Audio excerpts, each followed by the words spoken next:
Wernicke's area. This is an area located adjacent to the primary auditory cortex in the left hemisphere. It is located on the superior surface of the temporal lobe, adjacent to structures involved with audition. The discovery of this started with Paul Broca, who investigated a patient named Tan, who had the ability to understand spoken language, but did not have the motor function to speak it. He was called Tan because this was the only syllable he could pronounce. After his brain was autopsied, lesion was found in the left inferior frontal cortex, and this area was later called Broca's area. 10 years later, Karl Wernicke, a German neurologist, observed people with coherent but incomprehensible speech. After he autopsied their brains, he found lesions in this area of all patients, then named Wernicke's area.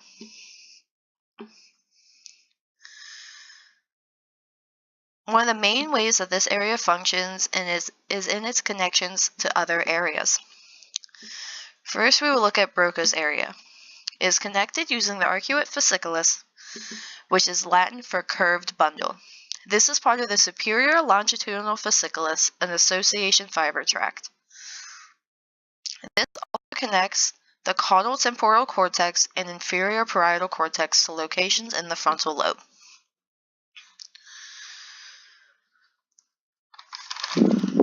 Next, we will look at the inferior and middle temporal gyrus. These are connected using dual-stream models of language, with the dorsal and ventral pathways.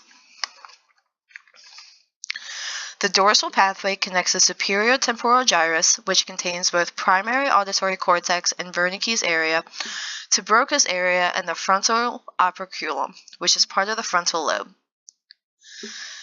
This pathway supports conversion of sound to movements necessary for speech.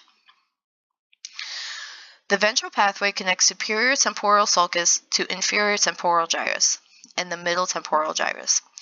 This pathway supports the conversion of sound to meaning.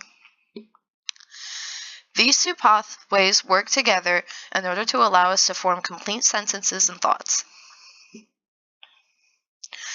The angular gyrus is a region of the parietal lobe believed to participate in language and cognition. Visual language from the visual cortex travels along the angular gyrus to Wernicke's area. The insula and basal ganglia are connected as part of the language model proposing 3 interacting language components. The first of these, the language implementation system, is made up of Broca's area, Wernicke's area, the insula, and the basal ganglia. This system decodes incoming verbal information and produces appropriate verbal responses. The second system of this is what connects the frontal, parietal, and temporal lobes. It is made up of the mediational system and is formed from the association cortex in the temporal, parietal, and frontal lobes. This system manages communication between the implementation system and the final component, a conceptual system. This final component is responsible for managing semantic knowledge, located in higher level association cortex areas. The most important thing to remember here is that connections are complicated and often involve many different parts of the brain. And without all of these connections, our brain cannot properly function. Next, we will look at damages and aphasias. The 3 main ones are Wernicke's aphasia, conduction aphasia, and global aphasia. Wernicke's aphasia is a condition in which speech is fluent, but comprehension, repetition, and naming are quite poor. Patients are often unaware they're not making any sense. Grammar is generally correct, but their sentences are often meaningless. Substitutions of sounds are also common, as well as neologisms, which are made-up words. General deficits in speech also occur in writing comprehension. This is typically formed from lesions in Wernicke's area.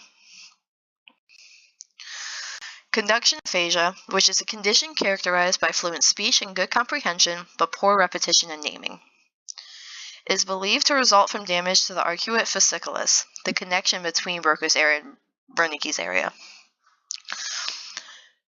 This damage impairs the transfer of information about speech sounds from Wernicke's area to Broca's area. Speech is less impaired than in those with Broca's or Wernicke's aphasia, but they find it nearly impossible to repeat a sentence. Individuals affected by this also struggle with confrontation naming, the selection of a specified label corresponding to a viewed stimulus. Individuals also show difficulty assembling speech sounds into words. This is shown by frequent sound substitutions.